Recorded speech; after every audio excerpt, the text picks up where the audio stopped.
ನಮಸ್ಕಾರ ವೀಕ್ಷಕರೇ, sir guarantee ಸ್ಕೀಮ್ಸ್ಗಳು ಬಂದ್ ಆಗತ್ತಂತೆ, ಹೌದಾ? ಈ ಒಂದು ಕ್ವಶನ್ ಮಾಧ್ಯಮದವರು ಸಿದ್ದರಾಮಯ್ಯ ಸರ್ ಹತ್ರ ಇಟ್ಟಾಗ ಸಿದ್ದರಾಮಯ್ಯನವರ ಸ್ಪಷ್ಟನೆ ಏನಾಗಿತ್ತು, ಈಗಾಗಲೇ ಸ್ಪಷ್ಟನೆ ಕೊಟ್ಟಿದ್ರು. ಗೃಹಲಕ್ಷ್ಮಿ ಯೋಜನೆ ಅಷ್ಟೆಲ್ಲ ಯಾವುದೇ ಒಂದು ಯೋಜನೆ ಕೂಡ ಬಂದಾಗಲ್ಲ, 5 ವರ್ಷಗಳ ಕಾಲ ನಾವು ಮುಂದುವರಿಸ್ತೇವೆ. ಹಾಗಾದ್ರೆ ಈಗ ಸದ್ಯದಲ್ಲಿ ಲೇಟೆಸ್ಟ್ ಆಗಿ ಅಪ್ಡೇಟ್ ಅನ್ನ ಏನ್ ಕೊಟ್ಟಿದ್ದಾರೆ? ಸೊ ಬಂದ್ ಆಗತ್ತಂತ ಹೇಳಿದಾರ, ಬಂದ್ ಆಗಲ್ಲ ಅಂತ ಹೇಳಿದಾರೆ. ಒಂದು ವೇಳೆ ಬಂದ್ ಆಗಲ್ಲ ಅಂತ ಹೇಳು ಸಹಿತ ಈ ಒಂದು 2 ತಿಂಗಳಿಂದ ಅಮೌಂಟ್ ಬರ್ತಾ ಇಲ್ಲ, ಯಾಕೆ? ಗೃಹಲಕ್ಷ್ಮಿ ಸ್ಟಾಪ್ ಆಗಿದೆ, ಯಾಕೆ? ಮತ್ತೆ ಇನ್ನು ಎಂತವರಿಗೆ ಅಮೌಂಟ್ ಬರುತ್ತೆ ಅಂತಾನು ಕೂಡ ಈಗ ಸುದ್ದಿಗೋಷ್ಠಿ ಆಗ್ತಾ ಇರುವಂತದ್ದು.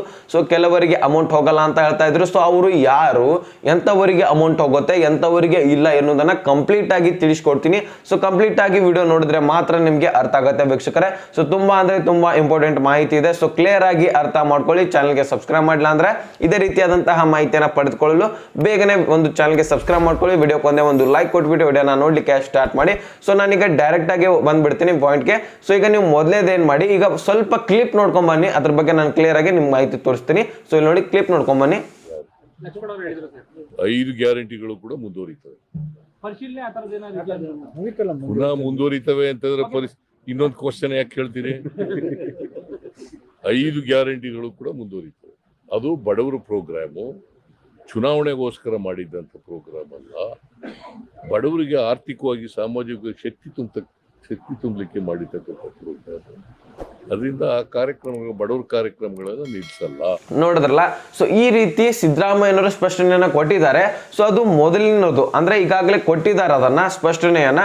ಸೊ ಇಲ್ಲಿ ಲಕ್ಷ್ಮೀ ಹೆಬ್ಬಾಳ್ಕರ್ ಕೂಡ 5 ಗ್ಯಾರಂಟಿಗಳಿದಾವಲ್ಲ, ಸೊ 5 ಗ್ಯಾರಂಟಿಗಳು 5 ವರ್ಷಗಳ ಕಾಲ ನಡೀತವೆ. ನಮ್ಮ ಕಾಂಗ್ರೆಸ್ ಸರ್ಕಾರ ಮುಂದೆ ಬಂತಂದ್ರು ಸಹಿತ ಅಲ್ಲಿ ಕೂಡ ನಾವು ನಡೆಸ್ತೇವೆ. ಈ ಒಂದು 5 ಗ್ಯಾರಂಟಿಗಳು ಜನರಿಗೆ ಕೊಡ್ತೇವೆ ಅಂತ ಹೇಳಿದ್ರು. ಮತ್ತೆ ಸಿದ್ದರಾಮಯ್ಯ ಸರ್ ಅವ್ರು ಏನ್ ಹೇಳಿದ್ರು, ಈ ಒಂದು ಸ್ಕೀಮ್ಸ್ಗಳು ಬಡವರಿಗೋಸ್ಕರ ಮಾಡಿರುವಂತದ್ದು, ಇದಕ್ಕೆ ಯಾವುದೇ ರೀತಿಯಾದಂತಹ ಓಟ್ಗಳಿಗೋಸ್ಕರ ಮಾಡಿಲ್ಲ. ಬಡವರಿಗೆ ಒಂದು ಆರ್ಥಿಕ ಪರಿಸ್ಥಿತಿಯಿಂದ ಒಂದು ಹೇಳ್ಬೇಕು, ಅವರು ಆರ್ಥಿಕ ಪರಿಸ್ಥಿತಿಯಿಂದ ದುರ್ಬಲತೆ ಬಹಳಷ್ಟಿದೆ ನಮ್ಮ ಕರ್ನಾಟಕದಲ್ಲಿ. ಸೊ ಅವ್ರಿಗೆ ಹೆಲ್ಪ್ ಆಗಲಿ ಅಂತ ಈ ಒಂದು ಸ್ಕೀಮ್ಗಳನ್ನ ನಾವು ಜಾರಿ ಮಾಡಿರೋದು ಅಂತ ಒಂದು ಮಾಹಿತಿಯನ್ನು ಕೊಟ್ಟಿದ್ದಾರೆ. ಸೊ ಹಾಗಾದ್ರೆ ಕಳೆದ 2 ತಿಂಗಳಿಂದ ಅಮೌಂಟ್ ಯಾಕೆ ಬರ್ತಾ ಇಲ್ಲ? ಈ ಒಂದು ಕ್ವಶನ್ ಎಲ್ಲರ ತಲೆಯಲ್ಲಿ ಉಂಟಾಗ್ತಾ ಇರತ್ತೆ. ಇದೇನ್ ಬಿಡಿ, ಎಲ್ಲ ಒಂದು ಮಾಧ್ಯಮದಲ್ಲಿನೂ ಕೂಡ ಇದನ್ನೇ ಹೇಳ್ತಾರೆ. ಸಿದ್ದರಾಮಯ್ಯ ಸರ್ ಅವ್ರು ಏನ್ ಗ್ಯಾರಂಟಿಗಳನ್ನ ಮುಂದುವರಿಸ್ತೇನೆ ಅಂತಾನೆ ಹೇಳ್ತಾರೆ, ಲಕ್ಷ್ಮೀ ಹೆಬ್ಬಾಳ್ಕರ್ ಅವರು ಕೂಡ ಮುಂದುವರಿಸ್ತೇವೆ ಅಂತಾನೆ ಹೇಳ್ತಾರೆ. ಆದ್ರೆ ಅಮೌಂಟ್ ಯಾಕೆ ಬರ್ತಾ ಇಲ್ಲ? ಸೊ ಈ ಒಂದು ಕ್ವಶನ್ ಮಾರ್ಕು ಎಲ್ಲರ ತಲೆಯಲ್ಲಿ ಇದೆ. ಸೊ ಹಾಗಾದ್ರೆ ಈ ಒಂದು ಅಮೌಂಟ್ ಯಾವಾಗ ಬರುತ್ತೆ, ಯಾಕೆ ನಿಲ್ತಾ ಇದೆ, ಯಾಕೆ ಡಿಲೇ ಆಗ್ತಾ ಇದೆ?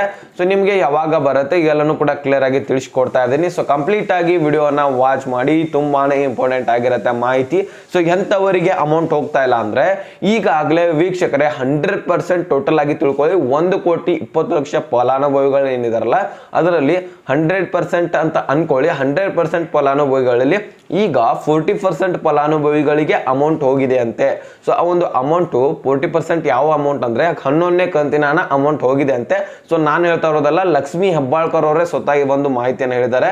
ಸೊ ಅದನ್ನ ನಾನು ನಿಮಗೆ ಪ್ರೊವೈಡ್ ಮಾಡಿ ಕೊಡ್ತಾ ಇದ್ದೀನಿ. ಸೊ ನೋಡಿ, ಇಲ್ಲಿ 40% ಅಮೌಂಟ್ ಹೋಗಿದೆ ಅಂತೆ. ಅದಾದ್ಮೇಲೆ ಇನ್ನು ಉಳಿದ 60% ಏನ್ ಜನರಿದಾರಲ್ಲ, ಸೊ ಯಾರಿಗೆ ಹೋಗಿದೆ 40%, ಸೊ ಅವ್ರದೊಂದು ಕ್ಲಿಯರ್ ಆಯ್ತು. ನಿಮ್ಗೆ ಮುಂದಿನ ಕಂತುಗಳು ಬರ್ತಾವಂತ ಅನ್ಕೊಳ್ಳಿ, ಡೆಫಿನೆಟ್ ಆಗಿ 100% ಬರ್ತವೆ.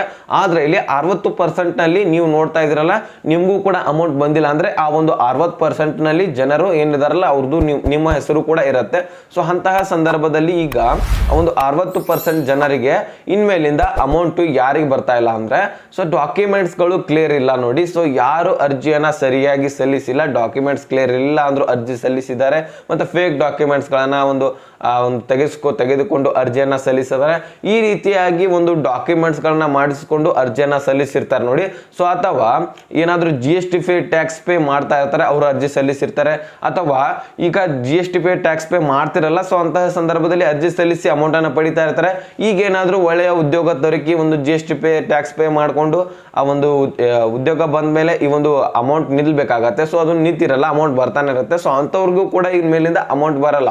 ಸೊ ವೆರಿಫಿಕೇಶನ್ ಮಾಡ್ತಾರೆ. ನಿಮ್ಗೆ ಡೈರೆಕ್ಟ್ ಆಗಿ ಹೇಳ್ಬೇಕಂದ್ರೆ ಡಾಕ್ಯುಮೆಂಟ್ಸ್ ಗಳನ್ನ ವೆರಿಫಿಕೇಶನ್ ಮಾಡ್ತಾ ಇದ್ರೆ, ಒಂದು ಗೃಹಲಕ್ಷ್ಮಿ ಯೋಜನೆ ಏನಿದೆಲ್ಲ, ಸೊ ಅದನ್ನ ಅಪ್ಡೇಟ್ ಮಾಡ್ತಾ ಇದಾರೆ ಅಂತ ಅನ್ಕೋಬಹುದು. ಸೊ ಅಪ್ಡೇಟ್ ಮಾಡ್ಕೊಂಡು ಗೃಹಲಕ್ಷ್ಮಿ ಯೋಜನೆಯನ್ನ ಸೊ ಕಂಪ್ಲೀಟ್ ಆಗಿ ಒಂದು 20ರಿಂದ 25% ಫಲಾನುಭವಿಗಳನ್ನ ತೆಗೆದುಹಾಕೋರಿದ್ದಾರೆ. ಸೊ 60% ನಲ್ಲಿ ಒಂದು 20% ಫಲಾನುಭವಿಗಳು ಹಾರ್ತಾರೆ ಅಂತಾನೆ ಅನ್ಬೋದು. ಸೊ ಅದರಲ್ಲಿ ನೀವು ಕೂಡ ಆಗಿರ್ಬೋದು, ನಿಮ್ಮ ಮನೆ ಪಕ್ಕದವರು ಕೂಡ ಆಗಿರ್ಬೋದು. ಸೊ ನಿಮ್ದೇನಾದ್ರೂ ಡಾಕ್ಯುಮೆಂಟ್ಸ್ ಕ್ಲಿಯರ್ ಇದ್ರೆ ಎಲ್ಲನೂ ಕೂಡ ಕ್ಲಿಯರ್ ಇಟ್ಕೊಂಡು ಅಮೌಂಟ್ ಕರೆಕ್ಟಾಗಿನೇ ಬರ್ತಾ ಇದ್ರೆ ಸೊ ಅದು ಈ ಒಂದು 11ನೇ ಕಂತು ಕೂಡ ಬರುತ್ತೆ, ಮುಂದೆ ಬರುವಂತಹ ಕಂತುಗಳು ಕೂಡ ಬರುತ್ತೆ. ಅದ್ರ ಬಗ್ಗೆ ಏನು ವರಿ ಮಾಡ್ಕೋಬೇಡಿ. ಸೊ ಯಾರ್ದು ಫೇಕ್ ಡಾಕ್ಯುಮೆಂಟ್ಸ್ಗಳಿದಾವೆ ನೋಡಿ, ಸೊ ನಿಮಗೆ ಯಾವುದೇ ರೀತಿಯಾದಂತಹ ಯೋಜನೆಗಳು ಬರೋದಿಲ್ಲ ವೀಕ್ಷಕರೇ. ಇದನ್ನ ಸ್ವತಃ ಲಕ್ಷ್ಮೀ ಹೆಬ್ಬಾಳ್ಕರ್ ಅವರು ಹೇಳಿದ್ದಾರೆ. ಸೊ ಯಾಕಂದ್ರೆ ಈ ಒಂದು ವೆರಿಫಿಕೇಶನ್ ಯಾಕೆ ಮಾಡ್ತಾ ಅಂದ್ರೆ ಮೊದಲೇನು ಅಮೌಂಟ್ ಇತ್ತು ಸರ್ಕಾರದ ಬಳಿ ಹಾಕ್ತಾ ಇದ್ರು, ಆಗ ಈಗ ಆರ್ಥಿಕ ಪರಿಸ್ಥಿತಿ ತುಂಬಾನೇ ಹದಕಾಡ್ತಾ ಇರೋದು ನಿಮ್ಗೆ ಗೊತ್ತಿರುವಂತದ್ದು. ಸೊ ಬೇರೆ ರಾಜ್ಯಗಳಿಗೆ ಸಾಲನೂ ಬೇಡಬಹುದು, ಈಗಾಗಲೇ ಸಿಕ್ಕಾಪಟ್ಟೆ ಸಾಲನೂ ಕೂಡ ಆಗಿದೆ, ಮತ್ತೆ ಸರ್ಕಾರದ ಪ್ರಾಪರ್ಟಿಗಳನ್ನ ಒಂದು ಅಡ ಇಟ್ಟು ಕೂಡ ಒಂದು ಅಮೌಂಟ್ ಅನ್ನ ಎಲ್ಲರಿಗೂ ಕೂಡ ಕೊಡ್ತಾ ಇರುವಂತದ್ದು. ಈಗ ವಿರೋಧ ಪಕ್ಷಗಳು ಕೂಡ ಒಂದು ಅಭಿಪ್ರಾಯವನ್ನು ವ್ಯಕ್ತಪಡಿಸ್ತಾ ಇದ್ದಾರೆ. ಸೊ ಹೀಗಾಗಿ ಆರ್ಥಿಕ ಪರಿಸ್ಥಿತಿ ಬಹಳಷ್ಟು ಹದಗೆಡ್ತಾ ಇದೆ ನಮ್ಮ ಕರ್ನಾಟಕ ರಾಜ್ಯದ್ದು ಅಂತ ಒಂದು ಆಕ್ರೋಶವನ್ನ ವ್ಯಕ್ತಪಡಿಸ್ತಾ ಇದ್ದಾರೆ. ಸೊ ಇಲ್ಲಿ ಮಹಿಳೆಯರಂತೂ ಸಿಕ್ಕಾಪಟ್ಟೆ ಆಕ್ರೋಶ ವ್ಯಕ್ತಪಡಿಸ್ತಾ ಇದ್ದಾರೆ. ಗೃಹಲಕ್ಷ್ಮಿ ಯೋಜನೆ ತುಂಬಾನೇ ಹೆಲ್ಪ್ ಆಗ್ತಾ ಇತ್ತು, ಸೊ ಅದನ್ನೇ ನಿಲ್ಲಿಸ್ಬಿಟ್ಟಿದಾರಂತ.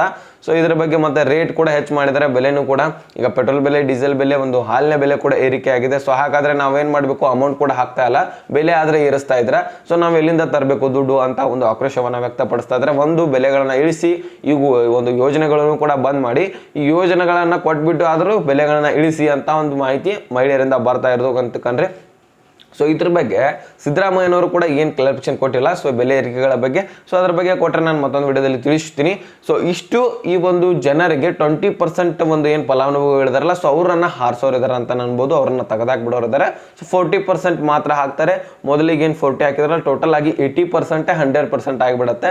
ಆ ಒಂದು 80% ಫಲಾನುಭವಿಗಳಿಗೆ ಮಾತ್ರ ಇನ್ಮೇಲಿಂದ ಹಣ ಬರಲಿಕ್ಕೆ ಸ್ಟಾರ್ಟ್ ಆಗುತ್ತೆ ವೀಕ್ಷಕರೇ. ಸೊ ಇದಿಷ್ಟು ಇದ್ರ ಬಗ್ಗೆ ಮಾಹಿತಿ ಬಂದಿತ್ತು, ಕ್ಲಿಯರ್ ಆಗಿ ನಿಮ್ಗೆ ತಿಳಿಸ್ಕೊಟ್ಟಿದ್ದೀನಿ. ಸೊ ನಿಮ್ಗೆ ಅಲ್ಲ ಒಂದು ಅರ್ಥ ಆಗಿದ್ರೆ ಲೈಕ್ ಮಾಡಿ, ನಿಮ್ಮ ಸ್ನೇಹಿತರಿಗೆ ಶೇರ್ ಮಾಡಿ, ಹಾಗೆ ಸಬ್ಸ್ಕ್ರೈಬ್ ಮಾಡಿ ಅಂತ ಹೇಳ್ತಾ ಮತ್ತೆ ಮುಂದಿನ ಮಾಹಿತಿಯನ್ನು ಸಿಗೋಣ. ಸೊ ಅಲ್ಲಿ ತನಕ bye bye, take care friends.